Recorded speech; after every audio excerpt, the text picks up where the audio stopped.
to finish it. You didn't manage to finish it. No. What were you working on? Hey, everybody.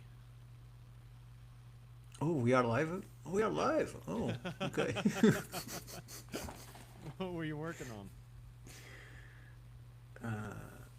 So Rick Osman sent me a small video of a guy speaking of very superficially about Pendejo Cave, and it proposes it from McNash, which is a very experienced archaeologist. In fact, he created many of the protocols they follow today to solve some of the problems that archaeology was facing in terms of interpretation of layers and how to create the layers, how to divide the surface, and he's he's he's giving. That's what interested me. He's giving an age of occupation on this cave on southern Mexico of 75,000 years. Well, damn. Yeah, so and I don't know why we don't know about this because Hey, this started in 79. So he studied it through the in that time he went back there in the 90s, and he was still doing it when he was very close to his 80. So he decided not to retire, but he's very charismatic guy because he didn't do the research alone. He always wanted a multidisciplinary team with him to analyze things. But still, after all the evidence, because it precedes the acceptance of the pre-Clovis presence. Sarah, scribed, welcome, welcome. We're just chatting here for a few minutes about what Ricardo's working on, waiting for everybody to catch up to the fact we're finally on, and we'll get rocking and rolling here.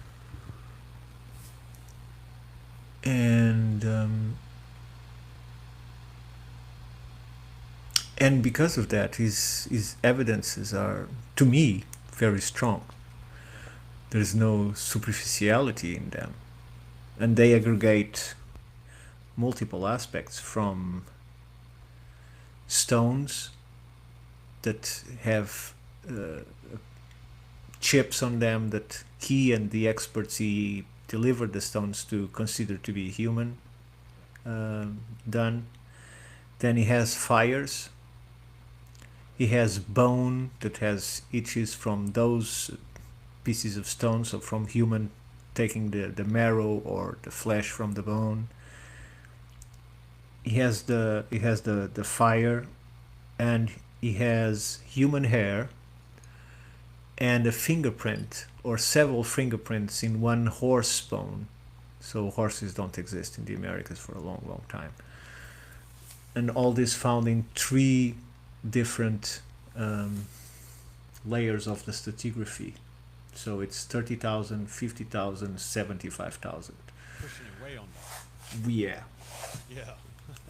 Horse But the bones, that's big but as hell. but the critics are very harsh on him. Oh, I bet. So even after a full life of achievements, they are very harsh on him because everything he says, they say, "Oh, yeah, the bone could be brought, the fire could be coal pushing into that," which is not valid because there is melted sand or earth where the fire was constantly done. And so I was now collecting the evidence to put in, so I didn't manage to finish it. Well, I'm sorry I interrupted your work. God damn it, the internet Damn came it. back! The internet came back on. Shit. Everybody was so excited. But no, no, now we're going to get together and we're going to talk. What we're going I to knew I do, needed a bigger scissor. right? What we're going to do tonight, everybody, is we're going to take a quick look at a video I made today showcasing some very cool features from this burial mound at the site of Mabila. One being a giant dry creek bed that seems to have been manufactured in order to complete the picture of the mound by having the Coosa River run next to it. So we're going to pull that up. Um, Yeah, that's what we'll do. Chat looks pretty decent, so we'll get started on that. Thanks for showing up, guys. Sorry for the delay. I've got construction up at the front of the neighborhood, and it's taken them months to figure out how to put a pipe in. The cool thing is they're going down about 9 feet, so once they pack it back in and it rains, Jacob and I just go walking and pick up artifacts. So, I mean, this whole area, dude, it's all native. What's up, Jacqueline? Amy, Scribe, thanks for showing up, guys. Let's take a look at some of the stuff we're talking about here. Let me get this video pulled up I did this morning. And let's find my X, guys. There it is. Let's pull this bad boy up. Stop and share with the rest of the class. Only problem is when I minimize, it doesn't see it as a window. There we go. Now if I just keep you kind of sideways. Yeah. Sometimes it does, sometimes it doesn't. I know, it's a pain in the butt. Oh, I need to go start Rumble. Hang on. So let me share, and let's go over to Rumble and start stream. Okay, now we're on Rumble as well. Brilliant. Okay. Let's get back to you guys. So let me maximize here, and let's see what Jason is talking about with this mound model in a river. You know what would be actually more beneficial to everybody real quick? Let's pull up Google Maps. Let's do that. I want to show you what you're looking at so that when I tell you this mound and this dry bed are modeled. Are you creating your own Google Maps?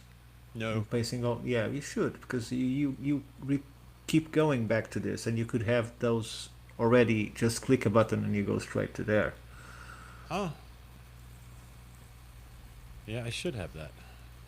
Okay, so let's pull in. How do I need this thing to show y'all. Right now it's just the map. How do I, can you tell I never use this? Layers, is that right? Layers, yeah. Layers, terrain. There we go, satellite. Okay, share.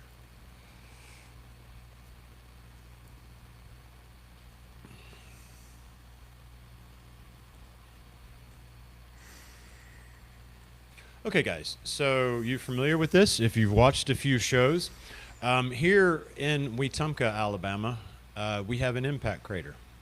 And the impact crater forms a C. I've got a pretty cool little video of the model I'll pull up just to show you guys after we look at the video. But this is the impact crater. I've documented it a lot. And this here is the Coosa River, which, as you see, flows. This is the impact crater ridge here, and the river flows right next to it, right? At some point, there was obviously flooding that happened because, as you see here in the crater bowl, there's tons of these little creeks and shit, right? Okay, so let's hop over and look at this video now. Stop, share another, and oh, I got to maximize it again. Okay. There and there. I like Riverside, but it's not the best. I mean, I don't know if they have a best, but it's got things it needs to work on. There's East 10 posting. What are you posting, Cody? All right. He looks amazed. Yeah, he does. All right. So here, this one. Body to the southern end of the Mabila complex. Here is the backside of the burial mound that is modeled precisely on the impact crater in Wetumpka. You guys have seen video of me walking this thing before. The slope all the way up to the crater rim. Straight to the bottom.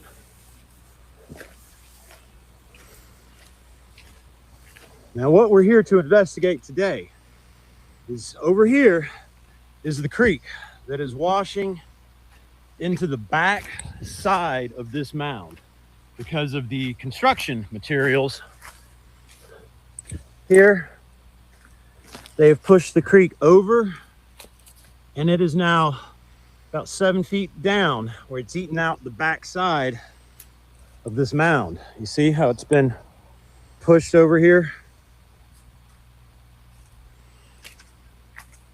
Now, one of the further verifying signs that this place was indeed modeled on that crater on the Coosa is through these woods, right through there, is a false creek that also maps the Coosa River next to this crater over in Wetumpka. We're going to get over there later today to look at it. Right now, I'm going to pause. Yeah, you did pause. Jason? It's a fucking mess through there, so Yeah. I'm going to put the camera down. What's up? I did pause, and you actually I'm froze. down at the base, right? So this thing is wrapped around. You'll look at the LiDAR. It's just like the impact crater with an open end on this side. And just like the impact crater, when you're standing on the crater rim in Wetumpka looking up at it, immediately to your right, you can step off into the Coosa River. Check this out. Uh-oh. Uh-oh. Oh, so you're now seeing it too. Okay, not just me. Yeah, now X is screwing up on this. There it comes. Oh, look at that guy. We're not going that way, bro. You're safe. Spider. All right, watch for snakes. I've already had 2 encounters today. Why is it so crappy quality? Yeah, it lowered the quality so it can continue the. Okay, now. Just pause What it. the fuck is this, guys? Pause it and refresh it and continue where you were. What if I small it down here? Welcome, everybody. We're here. Now, one of the further crater on the Coosa is through these woods. And go check out this river. Check this river. Check this out. Oh, look at that guy. We're not going that way, bro. You're safe. All right, watch for snakes. I've already had 2 encounters today.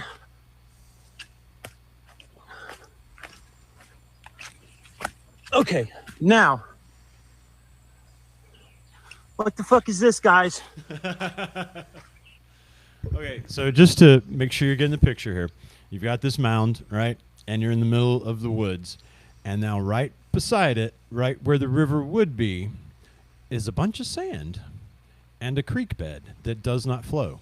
When you walk down to the entrance where it hits the creek, you can see it's raised, it's manufactured. This is only meant to get water when the creek floods, which is exceptionally rare. What is this? See, the creek is on up there, right? And then all of this is like a dry bed, a dry flow. All right, and I'm sitting right next to the mound. If I were in the Coosa, if I were in the Coosa River floating down by the impact crater, this is precisely the angle I would have.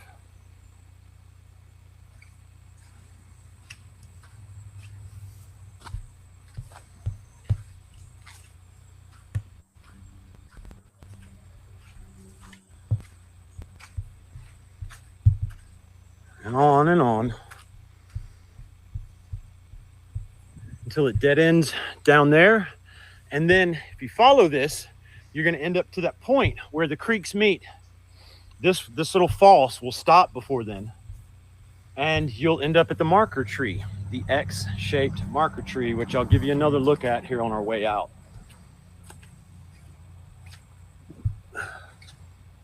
Obviously, a lot of growth. Growth wouldn't have been here. And what you would have seen is a real life, 3-dimensional, exact model of the impact crater and the Coosa River flowing right beside it.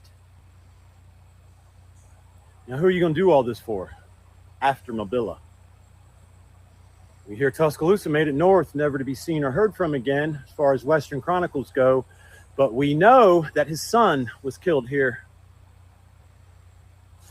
You think they'd go to all this trouble for a 7.5 foot tall shamanic son's leader? Yeah, I think they would. All right, later today, I'm going to head back and get Jacob, and we're going to head over to the actual Coosa. That's the island you guys always see me in, and I do find it humorous that we have two islands of shrubs right here in the middle. Look, just like the island in the Coosa. The island in the Coosa, right next to the crater, it's got a little bit of water on one side and most of the river flow on the other.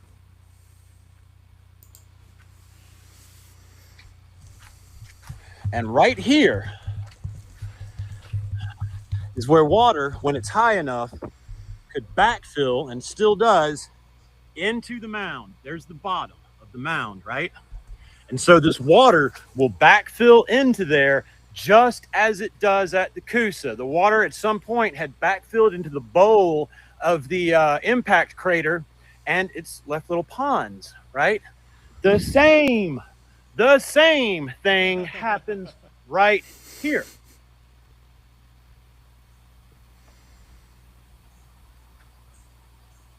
I'm standing on a model of the Coosa River in the impact crater. Tuscaloosa's son is sitting over there waiting.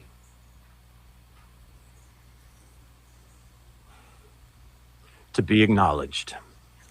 All right, you guys want to make it back through there? Let's go climb up this thing and get ourselves out of here. So, it's all nasty. And it was so hot today. Good jungle conditions. Oh. All right, and then here, see, we're on the inside of this bowl. And that's where the water would flow in. Oh, I've seen so many snakes today, but it's probably worth it to give you guys one more look as we go from the Coosa River over to, spider, over to the bowl. Big spider. And then we can take snake territory, I guess, and show you guys just how tall this thing is once you, oh, look at that spider. Listen, buddy. Ah! You forgot the other one. I did. I walked right into him after I passed him the first time. I'm covered in spider webs, but let's do this thing. Y'all ready? 1, 2, 3. Fuck it, swampy! And quicker than the snakes, right man. Up now.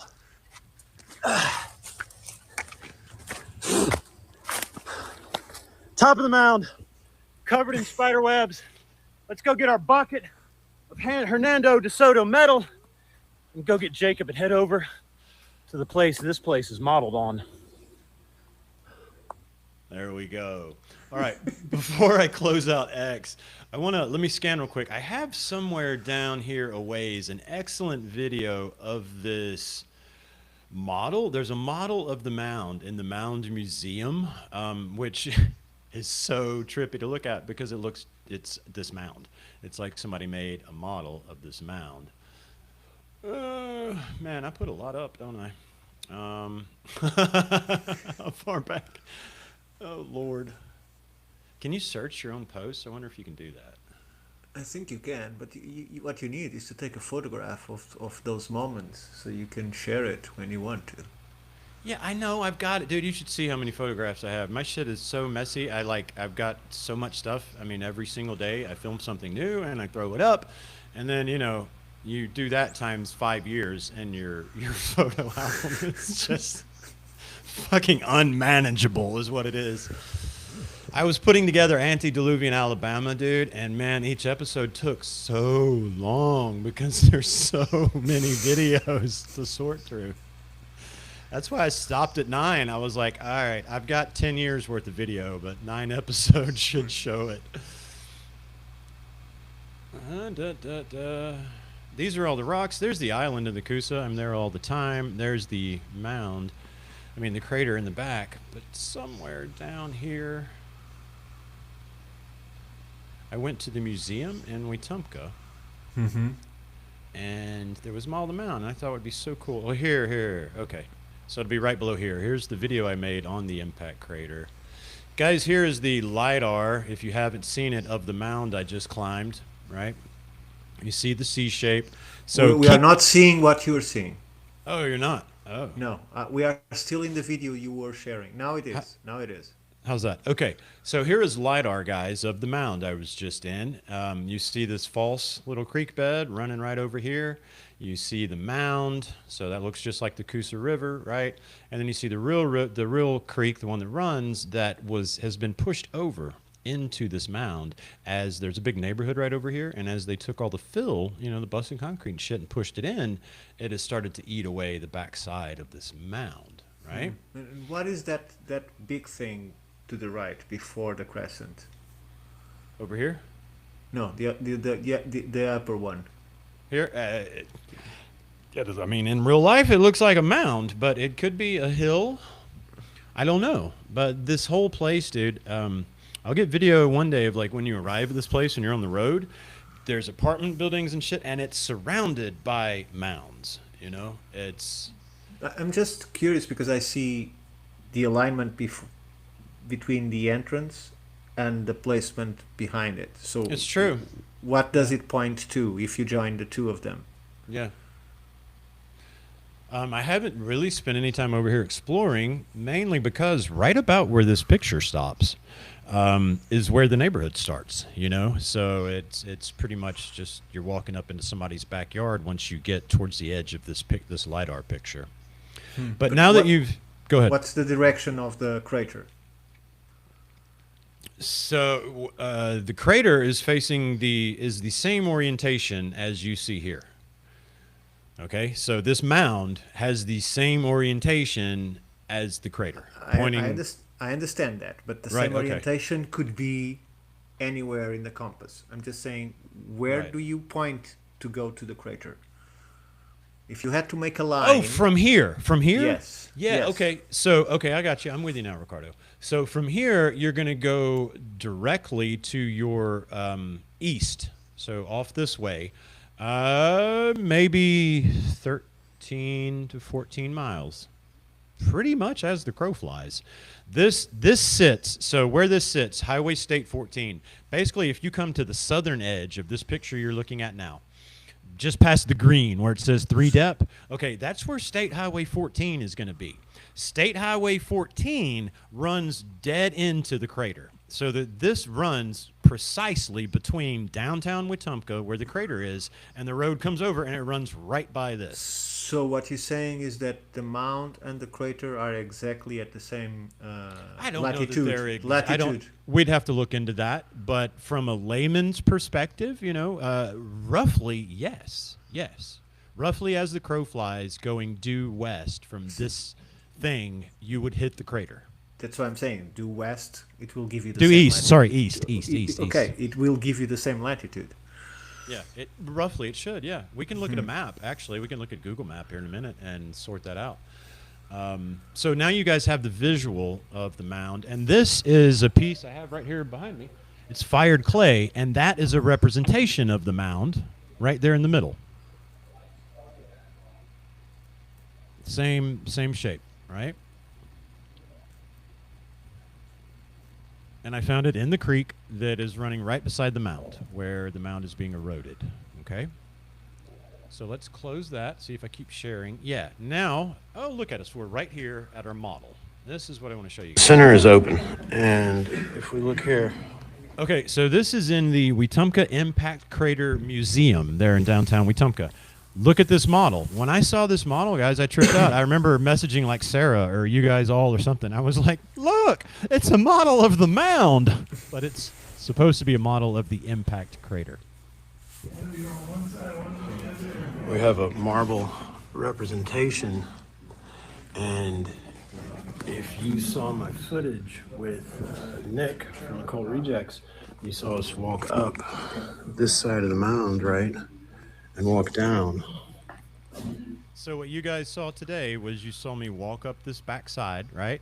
Came up to the middle. I then walked down and around, started going down, got all the spider webs, got right here, and that's when I took my left and went my right and went right off into the dry creek bed.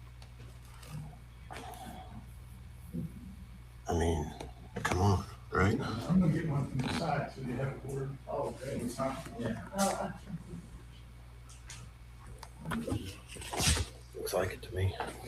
And then I think I show a map right here where you can see the C shape and the orientation pretty well.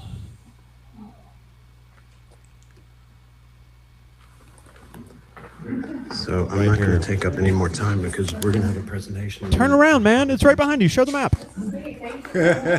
There. Okay, guys. So you see they have outlined here the C shape or the horseshoe, whatever you want to call it, right? And you see how right here right at the dam boundary, you have the Coosa River. Just as you have that false creek bed. Why do I call it a false creek bed? You guys look at the LiDAR. You saw the LiDAR. It registers as a creek. Water never flows through it. Okay? Water never flows through it. I have never seen water flow through it. Right? All the time I've been there. It's a false creek bed to complete this map. All right, so you see you've got the C shape right there, the water running next to it. And if we'll go back now, Ricardo, to the map, and we'll see what the latitude looks like. It's nice meeting you. How long were they here? Oh, 5 weeks. And then the Coosa River. Okay, so let's get back over to maps. You had to point to the casino. You couldn't resist it. Seriously. The casino, yeah. Okay, Google Maps, share.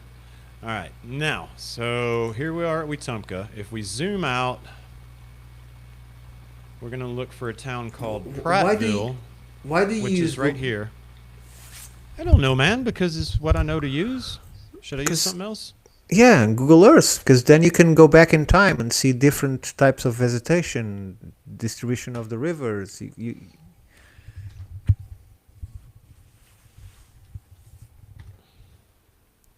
And you could put a marker, so next time you open it, you click the marker and you're there. Well, aren't you just fancy? All right, Google Earth. Let's go to Wetumpka, Alabama. Sorry, my microphone's in the way of my keypad. Okay. Cool. So we'll center ourselves with Wetumpka. Here is our crater right here. You're not seeing it. Uh-oh. Share. Stop sharing that and share Google Earth right here. Great. Okay, now. Yep. All right, so I'm going to zoom out so that we can show where. All right, so here's our crater, right? Okay, Prattville, here's 14. And the mound's going to be right here. So can I put a marker, I guess, Ricardo, is what you said? You can. So let's zoom in. Here's the Dunn branch. See, here's the neighborhood being built. And we're going to say that branch falls off there if I walk under the road. Okay, so the mound is roughly right off in here. Somewhere right off in here. So let's just put our marker. Zoom in as you can. Well, you're not going to be able to see the mound. You know, you have to have LiDAR for that because of the tree cover. But here is the creek I take up. Right, you can't really see it. That's like a road they made to go back for construction. But right here, and then it flows up here. And what about the other creek that goes straight up? Isn't that it? No, that's not it. No, that's not it. The marker tree is right here, right? And this is where the three meet. This one over here is currently a beaver pond because there's a beaver dam right here blocking this one and blocking this one. And now the water is actually today I saw starting to flow over by the marker tree and here into the Dunn branch, right? So we can still rough it. We don't have LiDAR, but right in here is where this thing's at. So if I throw a marker somewhere, what do I do? Right click? Where's my marker? Add. Okay. Yeah. So we're just going to throw it somewhere around in here. Doesn't matter. So we can visually. Yep. Okay, now zoom out. You didn't name it, but that's fine. Zoom out. And our crater. It's going to be slightly to the north, okay, because your crater, the southern end of the crater is basically about right here. Okay, the northern end of the crater is about right here. So we're slightly south. And remember, I'm kind of loosely placing these markers. But if I wanted to try to get right in the middle of the crater, it would be somewhere around here. You better zoom in because you get much better perspective before you place the marker. Well, I mean, see, I'm in the middle because here's the southern tip, right? And it wraps basically all around here, right? And then, oh, it took my other marker away, man. Yeah, because you didn't save it. Well, And you didn't save the crater either. That's what I was saying. You okay, get to well, leave the name. we're gonna move on. We can see closely. If I leave one marker, and we go over here to the crater, right here. So it's a little north. This thing is a little south. I mean, just barely. But anyway, so that's what you would do from there. You go to the crater. See, here's State Highway 14. Runs basically like that into downtown Wetumpka. But the whole area is, you know, completely eat up. I mean, again, we have the winged serpent intaglio here, right? And then we have the site of Piaccia where DeSoto crossed here, right? So he came down, they take him on this peninsula, they cross here, they record it as having crossed the river, the same river that passed by Tallahassee, which would have been this river. And then they made their way from here over and up to the site of Mabila, which is basically all this construction. See, the mound I call, which is right here, I call it the southern end of the Mabila complex because everything, this original neighborhood was, God, it's, who knows, 25 years old. It's old. And then all of this is like the past 10 years. It's brand new and they're still expanding. You see all the red dirt. Well, at some point, somebody pushed all of DeSoto's metal into this damn creek while they were building this neighborhood. So Mabila itself is going to be right here. You see Central Alabama Community College? It's going to be right there. You know what's funny, dude, is when I went to that city council meeting to protest, with my friends that do that, they were talking about this Central Alabama Community College because what they want to do is turn this into the new high school. Don't ask me why. They got a brand new high school. I don't understand it, other than money laundering. That explains it a lot. But what they're wanting to do is turn this into the high school, and I wasn't going to break it to them then, and I'm not going to break it to them now, that they won't be doing that because I'm here to tell you that this entire circle right here, this was Mabila. This was Mabila. You can see the mounds that have houses on them when you go in this neighborhood. It's seriously trippy, y'all. They paved Mabila and started putting in this neighborhood. And while they were doing it, somebody on a bulldozer found all this damn metal. And I'm sure it was, massive piles of it. And they pushed it all into the creek right about here. You can go hop in the creek and find where the metal stops flowing. Can you zoom in that area? I'm curious to see old images of it. Old? You want to see old? Yeah, go to the timeline on the menu and just get back in time. Okay, I'm looking. Hang on. Which one is the timeline? It's too small for me to tell you, but one of those is the timeline. Oh, probably this one. Show history. Okay. Yes. So you can even see the neighborhood appearing. Yeah, for sure. Okay. Let's do that now. Oh, cool. 2025, 2024.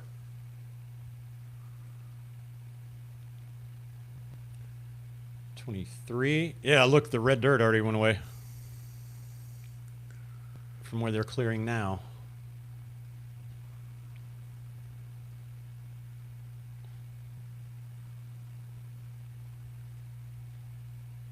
There we go, 2020. It's all getting smaller. The upper section is no longer there. Yeah. Yep, and all this over here. See, they've cleared all of this has neighborhood in it now, and they've cleared all this over here. All right, let's keep going back. 2019, 2018.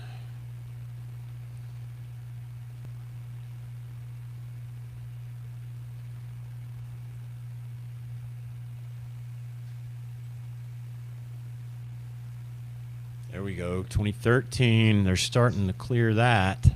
What is those green? What is that? Those are fields. So that was used to But be now fields. it's houses. Now it's houses, but it used to be fields. Look at all that red earth. Y'all know where But that's from, don't you? It's fields in layers? No, that's probably just the way they were driving the tractor, boss. Oh, I see.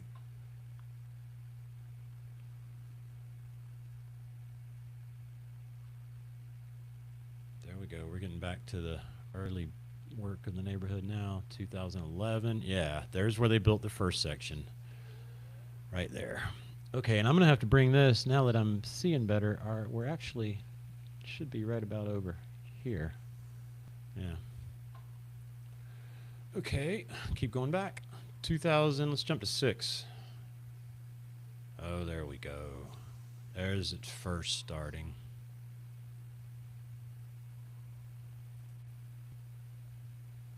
Boom. Nothing there. Yep. 2003, no neighborhood. No neighborhood. Let's check 1985. 1985 is blurry. It's blurry, yeah. They could take the picture but not focus it. 1998. Black and white. Yeah, I like this black and white. And no neighborhood.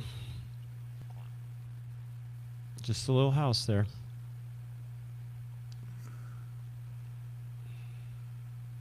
Well, there you go. Yeah. There it is before they plowed over it. Very interesting. That's when I was in high school. Yeah, and now to today. Zoom. Vroom.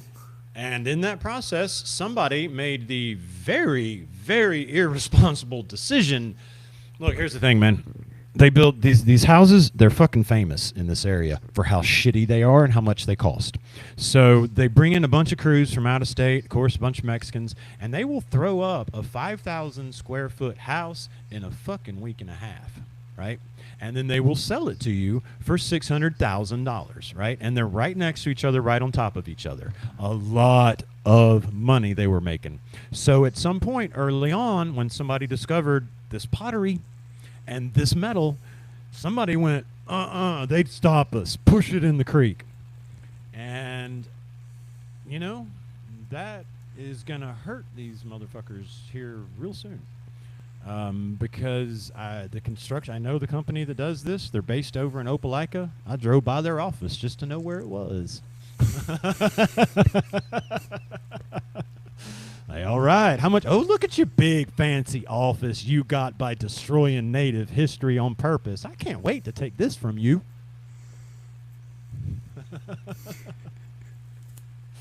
I'm going to donate your company to some native shit's what I'm going to do when I get done with your ass.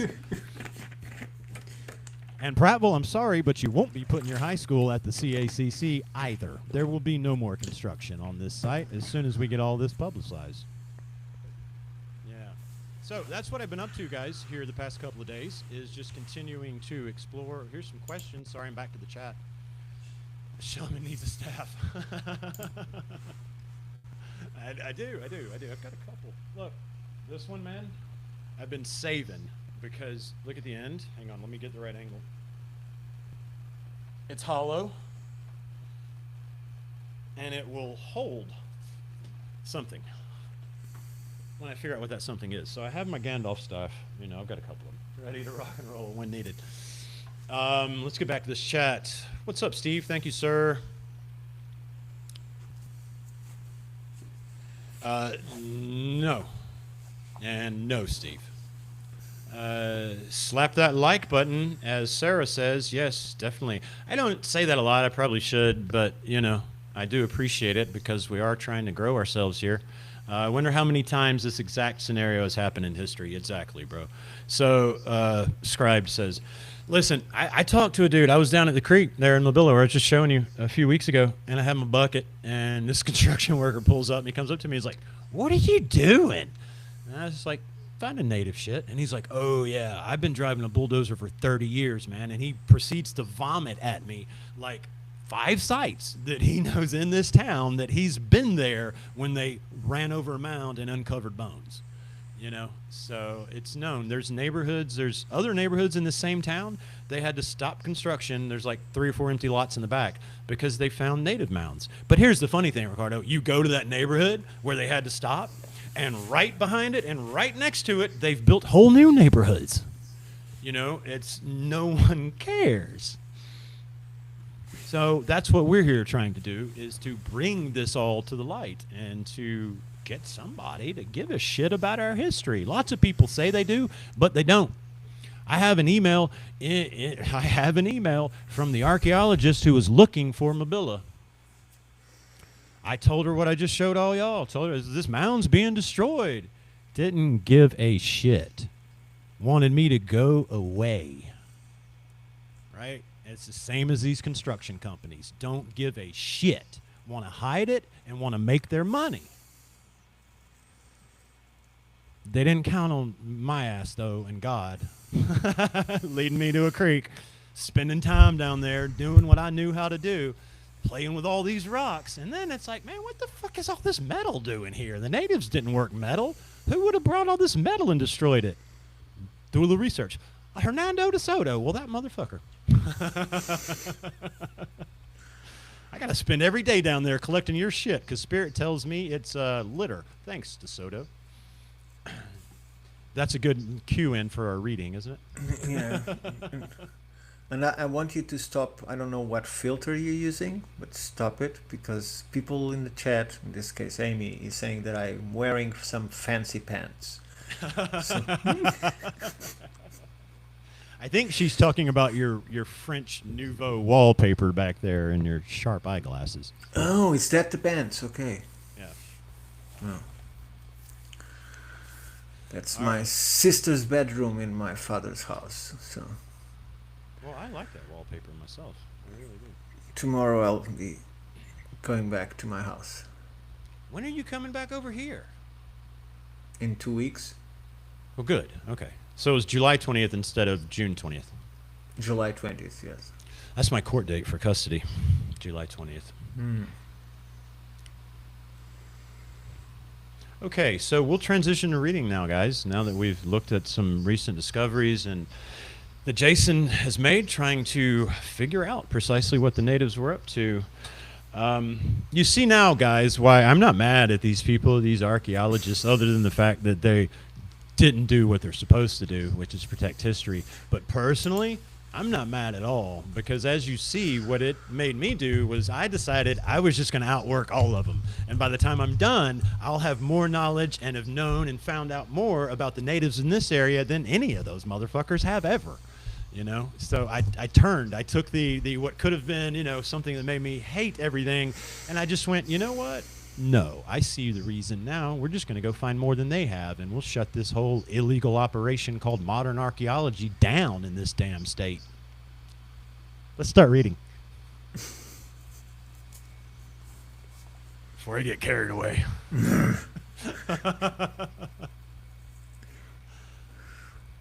Okay, so I have the deSoto Chronicles saved because you sent them to me. Let me open a new window and let's get rocking. I don't care about what's new in Microsoft. Thank you much. What I need is the deSoto Chronicles.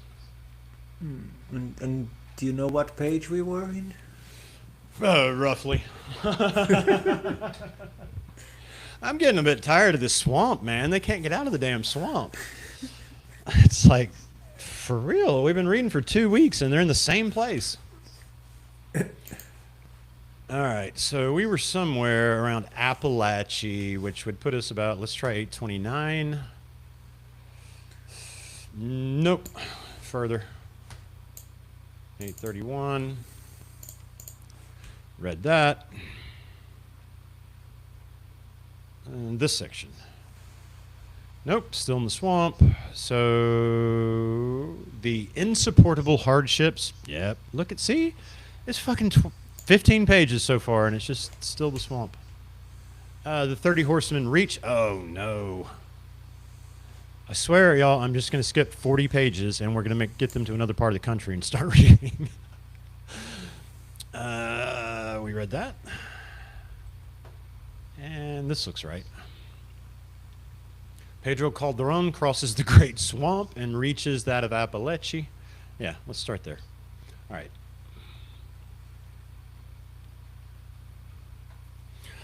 Okay, everybody, so we're still in Florida. Hernando and his men have been wandering back and forth through this great swamp, sending lancers back and forth, and we've heard basically for days now about the trials they encounter. We are still in the great swamp. Pedro Calderon crosses the great swamp and reaches that of Apalachee. Here, let's swallow this one.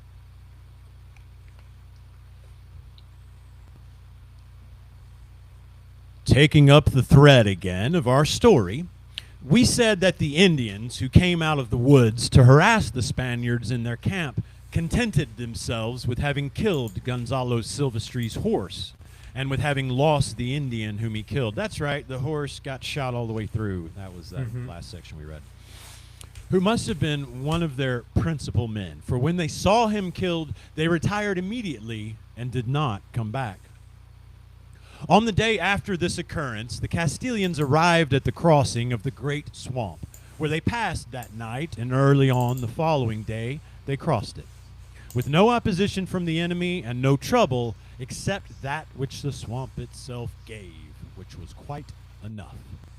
They continued their journey through the whole province of Aquera, making each day's journey as long as possible, in order to save the infantry the labor of going always on foot. The cavalrymen dismounted and gave them the horses to ride from time to time. They did not take them up behind the saddles in order to not fatigue the horses, saving them for time of need. With this diligence and care, they marched until they came to the town of Ocali, with no more opposition from the enemy than if they were going through an uninhabited country. The Indians abandoned the town and went to the woods. The Spaniards took the food that they needed and arrived at the river. The nerve to enter a town, take whatever they need, and leave again. Keep walking, yeah. They crossed it in rafts that they made, without an Indian so much as shouting at them on either side. Having crossed the Rio de Acali, they entered the town of Ochile and traversed all the province of Vitachuco and arrived at the town where the proud Vitachuco and his people had died. The Castilians called it La Matanza. Passing the Which province... means the killing. The killing. Well, there you go. Yeah. La Matanza. Passing the province of Vitachuco, they arrived at the Rio de Osachile and crossed it in rafts, without an Indian appearing to say a word to them. From the river, they went to the town called Osachile, whose inhabitants abandoned it, as they had all the others that they, the Spaniards, had passed through. I just want to say that La Matanza, it's a Spanish word, not indigenous. Right. So they're already translating what they call it. Exactly. Okay. And there's another question I have to make. This guy were going in a small number in horses, right? Yeah. So where did they get the ropes to make the... Now we're back to the, I think, now we're with the full, I do believe. Oh, it's not the guys No, coming back? Not. I guess this is the guys coming back. You're right. I'm sorry, Ricardo. So where did they get the ropes to make the what do you call them, the rafts? Cut it down. Yeah, you can cut down the wood, but where you get the ropes? I guess they brought them.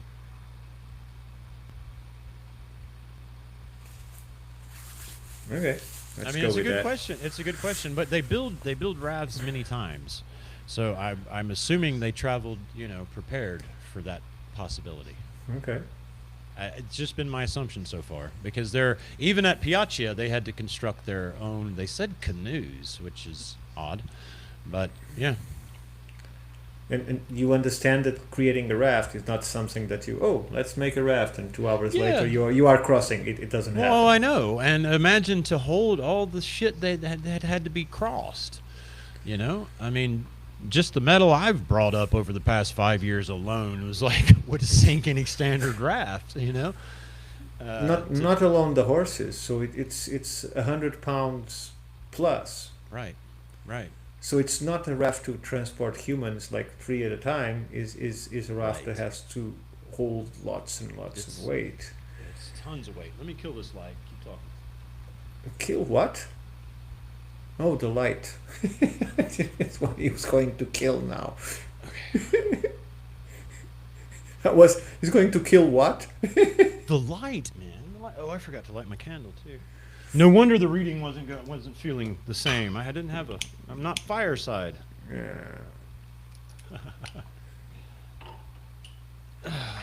Yeah, it is. I would love to see these rafts. There's no doubt about it.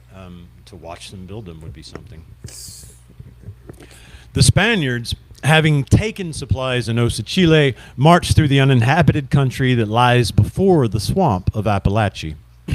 They reached the swamp after having marched almost 135 leagues in all the peace and quiet in the world. That's a long way. I don't know if I believe that number. That's fucking 200 and something miles, right? Yeah.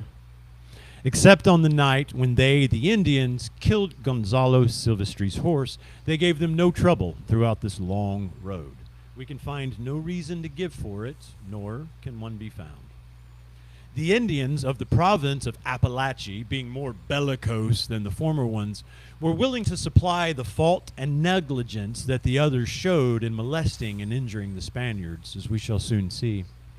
Our men having arrived at the dense forest that is on the edge of the swamp, they slept beyond it on an open plain, and when morning came, they marched along the narrow road through the forest, which we said was half a league in length, entered the water, and came to the bridge with the small balustrade. They repaired 3 or 4 logs that they found fallen down. The infantry crossed over it, and those on horseback swam across the deepest part of the channel. Captain Pedro Calderon, seeing that they had crossed the deepest and most dangerous part of the water, ordered for the greater speed and safety of those who still had to cross that 10 horsemen, taking 5 crossbowmen and 5 rodilleros behind their saddles, go to occupy the narrow trail through the woods on the other bank. They proceeded to carry out these orders and went as quickly as possible through the water toward the opposite bank. At this moment, many Indians emerged from various parts of the woods, where they had hitherto been in ambush behind the undergrowth and large trees. With a great shout and outcry, they fell upon the 10 horsemen who were carrying the infantrymen behind them, and shot many arrows at them. They killed the horse of Alvaro Fernandez, a Portuguese from Yves, and wounded 5 other horses that, as they assaulted them so suddenly, and as they were traveling so heavily laden and in water breast deep, turned and fled, their masters being unable to hold them. The 10 infantrymen who were riding behind were thrown off in the water, almost all badly wounded, for when the horses turned around, the Indians took them from behind and could shoot arrows at them at their pleasure. Seeing them fallen in the water, the Indians rushed out fiercely to behead them, with a great shout to the other Indians to advise them of their victory so that they would come more swiftly and joyously to profit by it.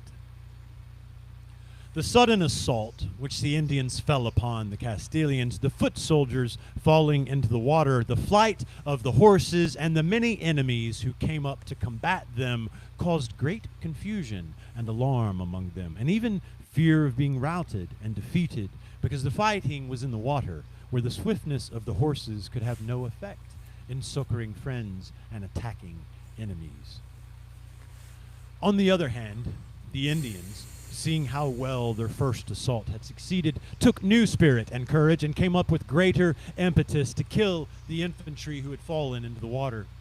The valiant Spaniards who were nearest came to their assistance, and the first to arrive were Antonio Carrillo, Pedro Moron, Francisco de Villalobos, and Diego de Oliva, who had crossed the bridge and stationed themselves in front of the Indians, preventing their going to kill the infantry. To the left of the Castilians, there came up a large band of Indians who were gathering for the victory of which the first had shouted. More than 20 paces in front of all of them walked an Indian with a great plume on his head, with all the boldness and courage imaginable. He was coming to take a large tree that lay between the two forces, from which the Indians, if they gained it, could inflict much damage on the Spaniards, and even keep them away from the crossing. As Gonzalo Silvestri, who was nearest this tree, saw this, he called loudly to Anton Galvan, whom we mentioned above, and he, although he was wounded and was one of those who had fallen from the horses, had not lost his crossbow, like a good soldier. Putting a dart in it, he went after Gonzalo Silvestri, who went holding half of a pack saddle cover that he found in the water as a shield. He persuaded him, Galvan, not to fire at anyone except the Indian who was coming in front, who seemed to be their captain general. This was true, though he had said it as a surmise only. In this manner, they reached the tree, and the Indian who was coming ahead, when he saw that the Spaniards had gained it because they had been nearer, shot 3 arrows at them in the winking of an eye. Gonzalo Silvestri received them on the shield that he was carrying, which resisted them because it was wet. Anton Galvan, who had waited until the enemy should come nearer so as not to miss his shot, seeing him in a good position, fired with such sure aim that he struck him in the center of the breast. And as the poor unfortunate wore no defense except his own skin, the dart went in all the way. The Indian, turning completely around, but not falling from the shot, shouted to his men, saying, "These traitors have killed me." The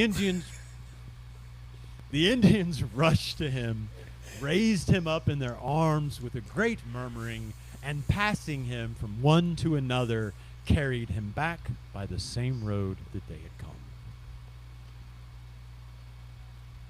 Section 20. Pedro Calderon proceeds on his way, the continuous fighting of the enemy with him. The fighting in other places was no less cruel and bloody, because to the right of the battle a large band of Indians came up against the Christians with much impetus and fury. A brave soldier from Almendralejo, named Andres de Minsas, went out to oppose them, and with him went 10 or 12 other Spaniards. The Indians charged on them so fiercely and bravely that they knocked Andres de Meneses into the water with 4 arrow wounds that they gave him in the region of the genitals and thighs. Ow. Oh, that made me shiver. For as they saw that most of his body It reminds me of the kingdom of heaven, where he's talking about it to his son and saying, I've fought a week with an arrow in my left testicle.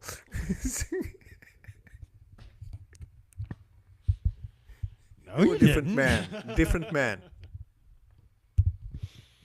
They also wounded 5 of those who were with him. The fight between the Indians and the Spaniards went on with this fury and cruelty wherever they could lay hands on one another. The Indians redoubled their effort and courage to finish their conquest, as men who considered the victory theirs and were made arrogant by the good strokes that they had delivered. The Spaniards, with their stout spirit, urged themselves on to save their lives, as now they fought with no other purpose and were getting the worst of the battle, because their defense now consisted only of the 50 foot soldiers. For since the fighting was in the water, those who were on horseback were of no use to their own side, nor of any damage to the enemy. At this point, the unhappy news spread among all the Indians that their captain general was mortally wounded, whereupon they mitigated somewhat the fire and wrath with which they had fought hitherto. They began to retreat a little at a time, but always shooting arrows at their adversaries. The Castilians rallied and followed the Indians in the best order they could, until they pushed them entirely out of the water and the swamp and put them on the trail through the dense woods that were on the opposite side of the swamp. they gained the site that we said the Spaniards had cleared for their camp when the governor passed there with his army. The Indians had fortified that site and had their own camp there. They abandoned it to go to their captain general. The Spaniards stayed there that night because it was a strong, enclosed place where the enemy could not harm them unless it were by way of the trail. And since they guarded it, they were safe. They treated the wounded as well as they could, nearly all of them being wounded, and badly. They passed the night watching the shouts and alarms of the Indians, not allowing them to rest. With the good shot that Anton Galvan succeeded in making that day, our Lord succored these Spaniards, and certainly, if it had not been made, and on the person of the Captain General, it was to be feared that the Indians would have made great destruction among them, or would have beheaded them all, since they were powerful, victorious, and very numerous, and the Spaniards few, and most of them mounted. Inasmuch as the fight was in the water, the mounted men were not masters of themselves or of their horses in order to attack the enemy or defend themselves from him. Therefore the infantry, fighting alone, they were all on the point of being lost. Thus, many times in discussing afterward, in the governor's presence, the perils of that day, they always gave Anton Galvan the honor of being the means of saving them from defeat and death. As soon as it was light, the Spaniards marched along the narrow road through the dense woods, driving the enemy before them until they emerged into another, more clear and open forest, 2 leagues in extent. Here, on either side of the road, the heathen had built large palisades, or they were the same ones that they had made when Governor Hernando deSoto passed on this road, and had remained in place until this time. The enemy would come out from the palisades and shoot innumerable arrows with the order and precaution of not attacking from both sides at the same time so as not to wound themselves with their own arms. In this manner, they marched through the 2 leagues of forest where the Indians wounded more than 20 Castilians. And the latter could do no injury whatsoever to their enemies because they had enough to do in protecting themselves from the arrows. Having passed through the woods, they came out on a level plain, where the Indians, from fear of the horses, did not dare attack the Spaniards or even wait for them. Thus they followed them to march with less difficulty. Thus they allowed them to march with less difficulty. After marching 5 leagues, the Christians halted to make camp on that plain because the wounded of that day and the previous one were fatigued with the continuous fighting they had undergone. As soon as it was dark, the Indians came in large numbers and attacked at the same time from all sides with much shouting and clamor.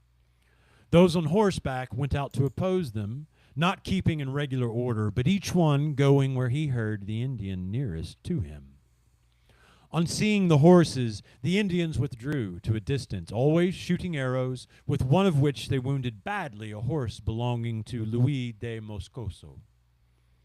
All through the night, the heathen did not cease shouting at the Christians, saying to them, "Where are you going, luckless ones? Your captain and all his soldiers are already dead, and we have them quartered and hung in the trees, and we shall do the same with you before you get there. What do you want? Why do you come to this land? Do you think that we who are in it are so despicable that you will make us abandon it and be your vassals and servants and slaves? Know that we are men, that we will kill all of you and the rest who are in Castilia." The Indians shouted these and other similar things, always discharging arrows until daylight. They're giving them shit. What's going on in chat? Let's pop back over here for a minute. Oh, okay. What's going on, y'all? Every time one of y'all's phones goes off, you think somebody's in your house. That's not my phone. You talk to your boss. He's the one that doesn't know how to silence his equipment when he's on air. I wasn't going to say anything, but Sarah pointed it out. Thanks, PR. I already took the volume out. Flip-flop. Okay. Mounted men. Yeah, they were gross, weren't they? Section 21. Pedro Calderon, with his persistent fighting, arrives where the governor is. All right, we're back to Hernando. Yeah, we finally got back. Finally out All of that. limping and arrow shooted and Weeks of there's- back and forth and getting lost and having guides try to lose you for 10 days. So the author is going to get back for sure because he jumped from them being sieged yeah. and screamed at to arriving at his destination. Yeah. And wounded. And he's wounded. taken some 30 pages, basically, to tell us all about this back and forth across the swamp. But we should hopefully be back on narrative and moving forward here shortly. With the day, our men continued their march and arrived at a stream that was deep and very difficult to cross, and the Indians had blocked it with strong palisades and ditches placed at intervals. Reconnoitering the crossing and what had been erected there, and with the experience of those who had passed it on the other occasion, the Spaniards ordered that those on horseback who were best armed dismount, and that 30 of them, taking shields, swords, and axes, go ahead to gain and break down the palisades and opposing defenses. Those more poorly armed were to mount the horses, as the latter were of no use at the pass, and go in the middle with the clothing and the serving people.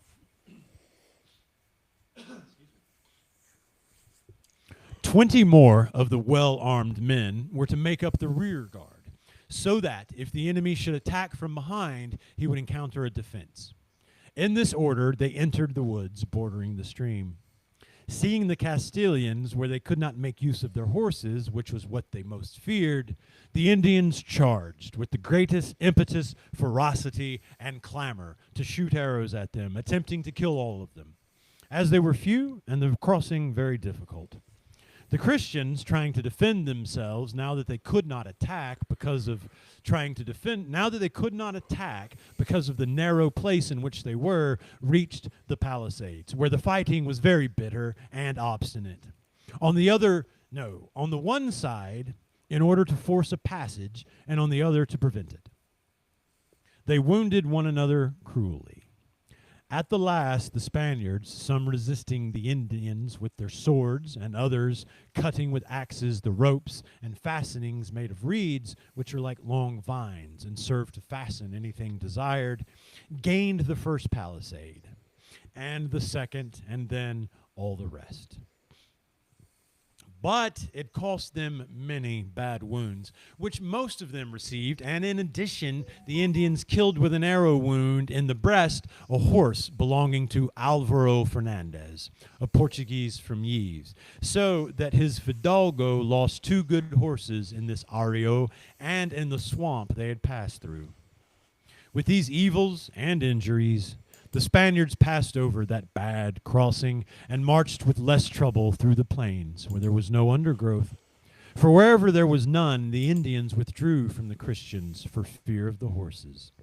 But wherever there were clumps of timber near the road, there were always Indians in ambush who would come out suddenly to assault and shoot arrows at our men, shouting at them and repeating over and over these words, "Where are you going, thieves?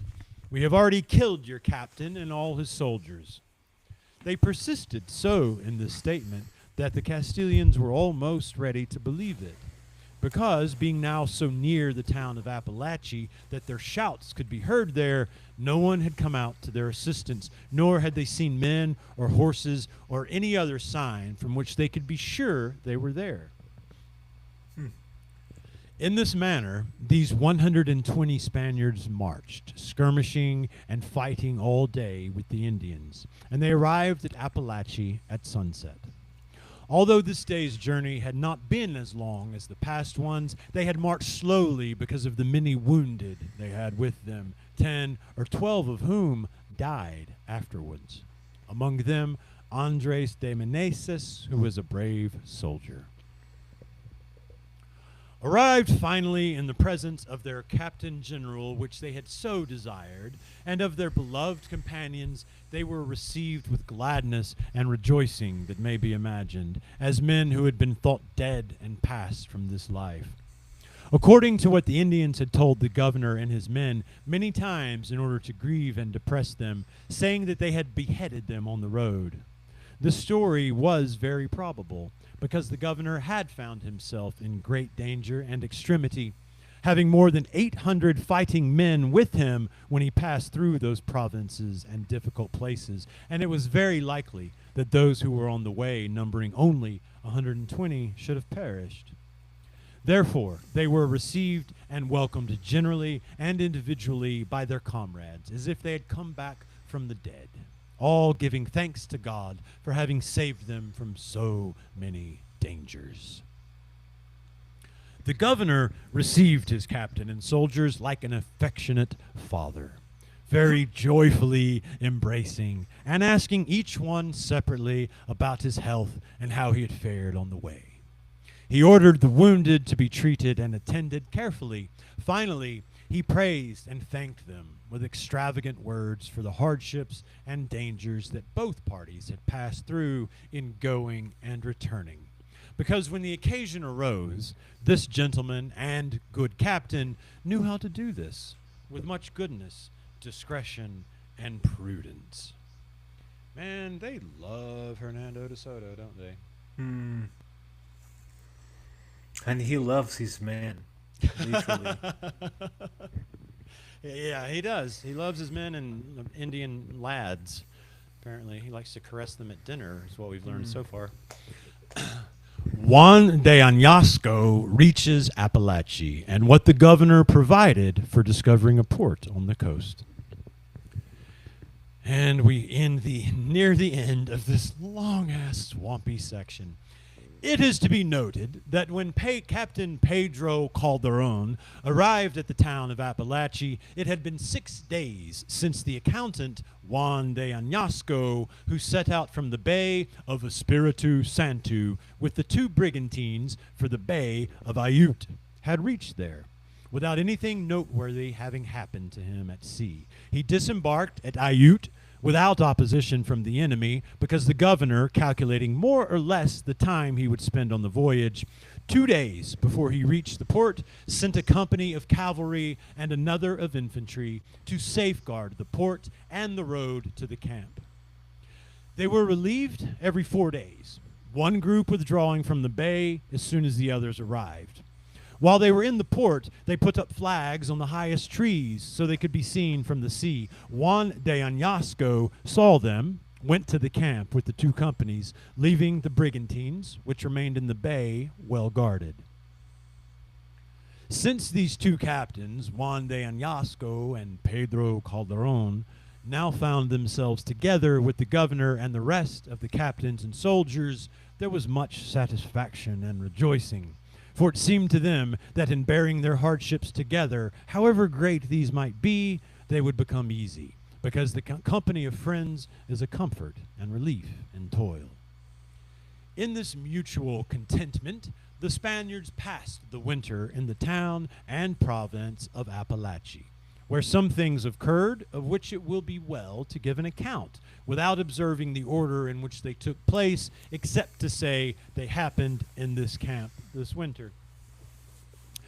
A few days after the events just described, as the governor was never lazy, but was contriving and planning in his own mind what seemed to be conducive to the discovery and conquest, and later to the settlement of the country, he ordered a gentleman from Salamanca named Diego Maldonado, who was a captain of infantry and had served up to the great satisfaction of the whole army in everything that had occurred up to that time, to turn his company over to another gentleman named Juan de Guzman, a native of Talavera de la Reina, and a great friend and comrade of his. They go to the Bay of Ayut. Taking the 2 brigantines that the accountant, Juan de Añasco, had left there, he was to go along the coast toward the west for a distance of 100 leagues and observe and reconnoiter with all care and diligence the ports, inlets, coves, bays, creeks, and rivers that he might find, and the shoals along the coast. And all of this he was to bring to a satisfactory report. He, the governor, Hernando, said that he thought it well to have all this information for future use. He gave him 2 months' time to go and return. Captain Diego Maldonado went to the Bay of Ayut, and from there he set sail on his mission. And having spent 2 months in sailing along the coast, he came back at the end of them with a long report of what he had seen and discovered.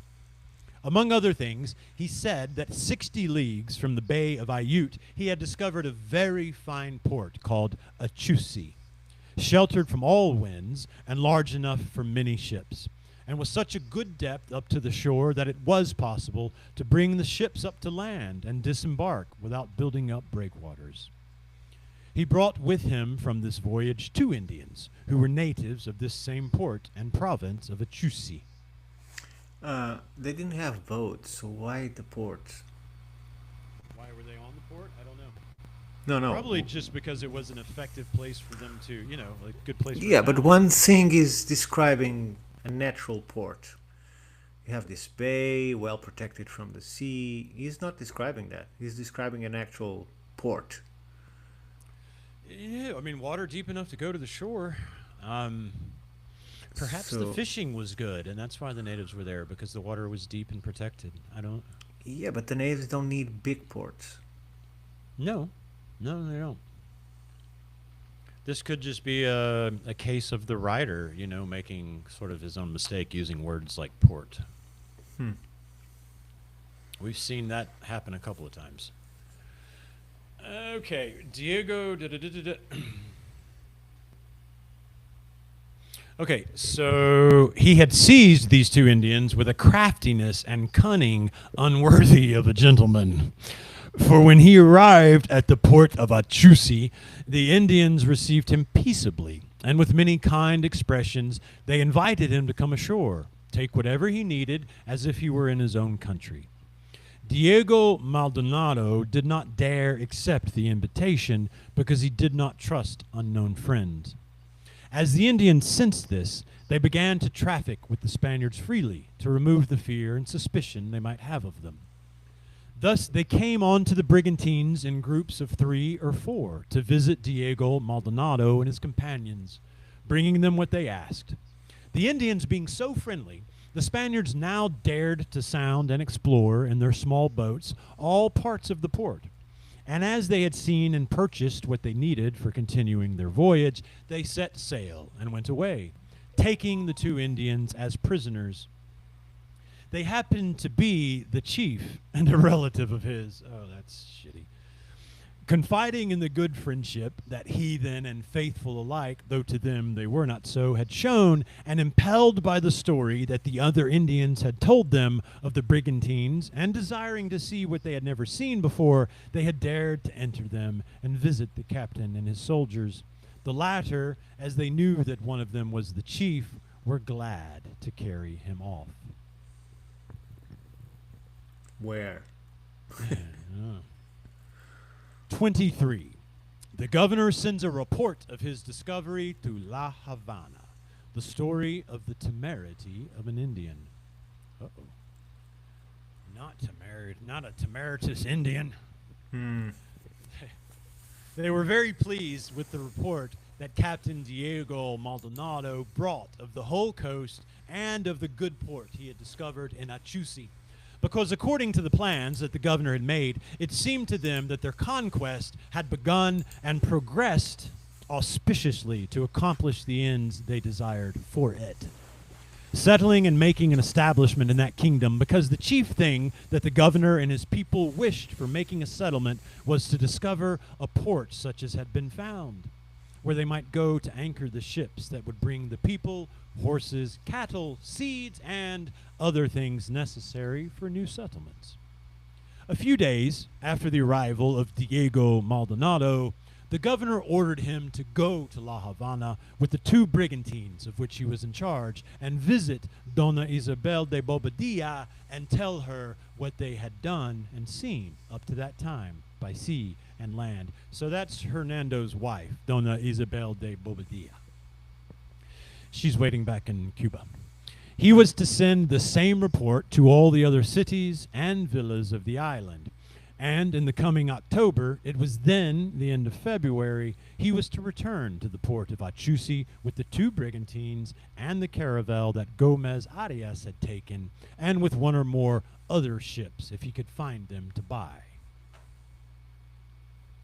He was to bring them all, He was to bring them all the crossbows, harquebuses, lead, and powder available, and much footwear, such as shoes and sandals and other things the armies needed. I got a couple of those crossbow bolts behind me. I didn't know they'd come from Cuba.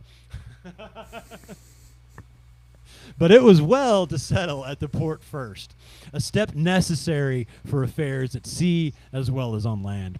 He also ordered him to tell Gomez Arias to come with him at the appointed time, for because of his great prudence in matters of government and his industry and long experience in those of war, he wished to have him with him.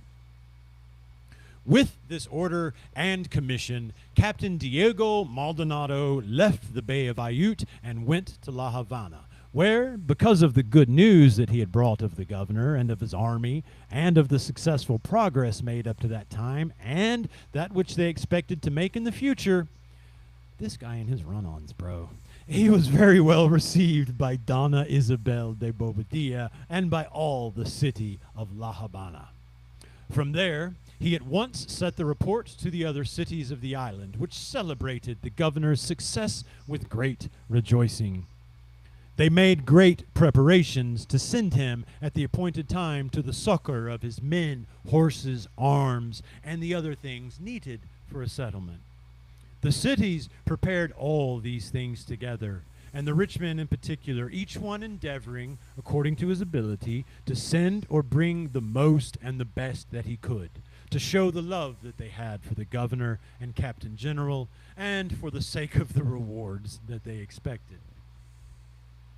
We shall leave them in the midst of these preparations and return to tell some incidences that were taking place in the province of Appalachia, by which can be seen the ferocity of the Indians of that province, as well as their temerity, because certainly they showed it by their actions that they know how to dare and did not know fear, as will be seen in the following instance and in others that will be told, though not all of those that happened will be mentioned, for in order to avoid prolixity, we shall omit most of them. Man, you don't know how to avoid prolixity. I don't know. You're just lying right there.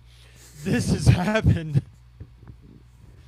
30 pages about a swamp. I mean, come on. Too late. It's too late for that. Too late, bro. You might as well put them all in. We're committed. We're here. And just give them to us. Thus it happened that one day in the month of January, in the year 1540, the accountant Juan de Añasco and 6 other gentlemen were going along, talking through the streets of Appalachia on horseback. Having traversed all of them, they were pleased to go out into the country surrounding the town without getting very far away from it, for the country was not safe because of the sudden attacks of the Indians who lay in ambush behind every shrub. Since they did not intend leaving the town, it seemed to them that they could go without arms, at least defensive ones, and thus they went out wearing only their swords, except one of them, named Estevan Pagado, a native of Yves, who happened to be armed and wore a helmet on his head and carried a lance in his hand. And he's a smart dude. He's like, they're not getting me.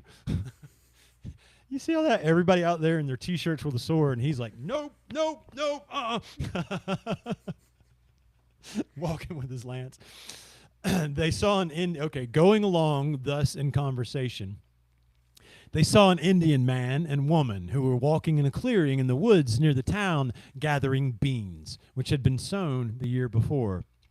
They must have been gathering them more to amuse themselves by seeing whether any Castilian would come out of the town than for any need they might have for the beans. Because, as we have said, the province was full of all kinds of foodstuffs. You see, they did not want for food, man.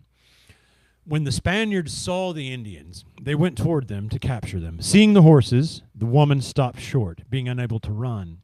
The husband took her up in his arms and ran with her to the woods that were close by. And having placed her in the first of the undergrowth, he gave her 2 or 3 pushes and told her to go into the inner part of the forest. Having done this, he could have gone with the woman and escaped, but he did not wish to do so. On the contrary, he came back running to where he had left his bow and arrows, and recovering them, he went out to meet the Spaniards with as much determination and boldness as if they had been another lone Indian like himself. He made the attack in such a manner that he obliged the Spaniards to say to one another that they would not kill him, that they would take him alive. For it seemed to them an unbecoming thing for 7 mounted Spaniards to kill one lone Indian on foot. And they also thought that a spirit so gallant as the heathen showed did not justify their killing him, but on the contrary, showing him all mercy and favor. These Christians. These crazy motherfuckers is what they were, dude. Psychopaths, the lot of them. All of them advancing with this determination, they reached the Indian, who, because the distance was short, had not yet been able to shoot an arrow, and rode him down and attempted to get him to surrender without allowing him to rise from the ground. First one and then another, coming at him every time he tried to get up, and all shouting to him to surrender. Yeah, because he knows your language. The more they pressed him, the fiercer the Indian became. And fallen though he was, several times by putting the arrow in his bow and shooting it, and other times by pricking the bellies and thighs of the horses with it, he wounded all 7 of them, although slightly, because he was not in a position to inflict more serious wounds. Escaping from among the horses' feet, he stood up, took his bow in both hands, and gave Estevan Pagado, who was the one who had harassed him most with his lance, such a blow on the forehead with it that the blood flowed from above his eyebrows and covered his face, as he was now half stunned. The Portuguese Spaniard, seeing himself so attacked and mistreated, was inflamed with anger and said, "In God's name, are we going to wait until this one Indian kills all 7 of us?" So saying, he gave him a lance thrust through the chest that came out on the other side and brought him down dead. See, they're all cool. They're all about, let's be nice, until one of them gets hit in the head with a stick. And then they're like, no, fuck it, kill him. Man. Having performed this feat, they examined their horses, found them all wounded, though the wounds were slight.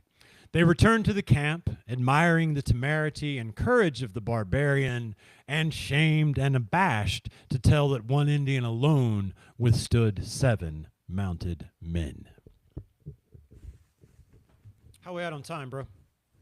We are at 1:28. Ooh, y'all can't see me. Shit. I need some background lighting. All right, well, I'm thinking we're at an hour and a half. You want to chat for a minute, talk about what we've read, and Sure. sort of bring it to a close? Let me get a light on so y'all can see my face now that the sun's gone down. Oh, don't do that. There might be children.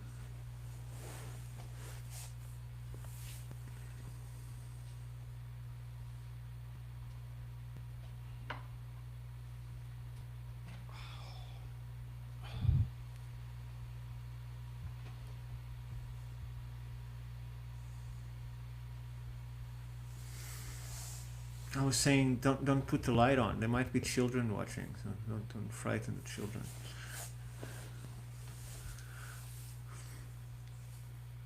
I'm not sure it's the children that are going to get frightened. Hang on, settle down. Adjust. It's too bright. See, fuck that. I can't do it. Deal with the dark me. So what do you think so far about what we've read? The temerity of one Indian, huh? Against 7 men? Yeah, well, that's what Tammy is saying. Amy, in fact. This temerity is the word of the day. Is it? Yeah, it's a word I kind of like. I guess do I use temerity a lot? I don't know. No, you're reading. So, but the thing is, sometimes three guys in a horse can subdue 50 Indians because they are on a horse. Yeah. And now all of these people on a horse against one, and they couldn't do anything. Well, I suppose it's because they were going to try to let him live. I guess that's why they ran into the problem. Yeah, ride towards him and throw it in the ground. It's as easy as that. They're not good people. Not in my take of it. Not at all, man. All right, everybody. I thank you for joining us. It's been an hour and a half. We have looked at fresh native mounds modeled on 85-million-year-old impact craters. We have taught ourselves a little bit about the natives of this area of Mabila, and we have been reading. We're still in Florida with these DeSoto Chronicles, but of course the goal, everybody watching, I see we have some new folks here. I see that in the numbers. The goal, of course, is leading us to the Battle of Mabila, which is what I've, found. So that's what we're after for all you guys that have just joined us. If you want to keep following along, we will be back reading the DeSoto Chronicles. What are we going to do tomorrow, bro? Are we going to read Stardust? We're going to take a day off? Yeah, What do we you wanna can. Yeah, it's up to you, This is a day off for me. I'm doing what I do on my day off. I explore, I learn more about the natives of this area, and then I come on here and I tell all of you about it for free.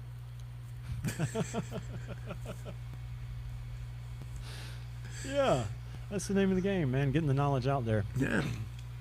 Guys, Just this keep is in mind that if Go you're ahead. going to do it tomorrow, you'll have to enter and create the session on the Shaman and the Philosopher.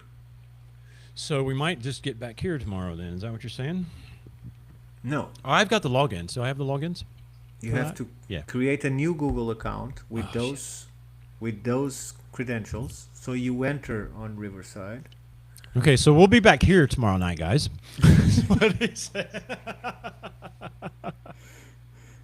Otherwise, I'll do it on as we've been. Well, might as well be doing finish the book on where we are, and when we move on, then try and make it on our channel. So is that what you're saying? You want to keep reading DeSoto here and then get back to Stardust tomorrow? I mean, the next day? I don't understand. Did y'all understand that? I didn't. Okay. The Soto Chronicles in here. Oh, thank you, Sarah. I have to record a voiceover for Steve. Steve's making us add that. Remember that thing he had you read when we did that commercial? He wants that in front of all of our shows. And so Sarah needs me to read that.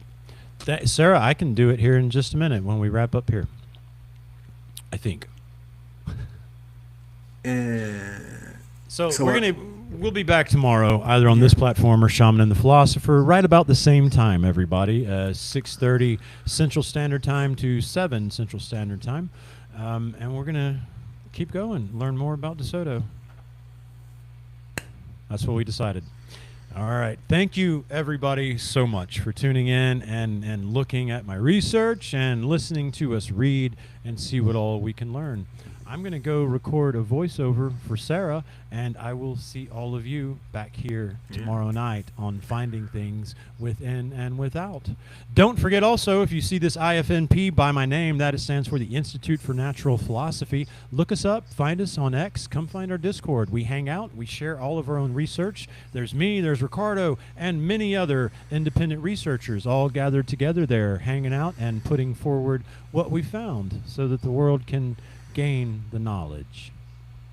Love you guys. We'll see you tomorrow night. Please remember that our best future requires the truth of our past. Of our past. Love you guys. Very fond farewell.